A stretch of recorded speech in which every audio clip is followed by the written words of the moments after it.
Here I have XIAOMI Mi 9 SE, and today I'm going to show you how to take screenshot on this device. So firstly we have to open screen which you want to capture. For example, it could be our settings list, and then to take screenshot you just have to hold down combination of keys, power key and volume down at the same time for about a second like this, and that's how you can take screenshot.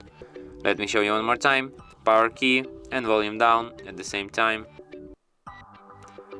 You can also take screenshot by just going to the upper bar, and here you can find the button screenshot, and it works exactly the same way as this combination of keys. You can find your screenshots in gallery, in the screenshots album, and here they are.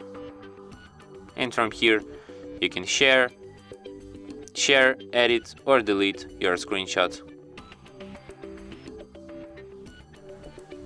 And that's it. Thanks for watching. If you find this tutorial useful, don't forget to hit that like button and subscribe to our channel.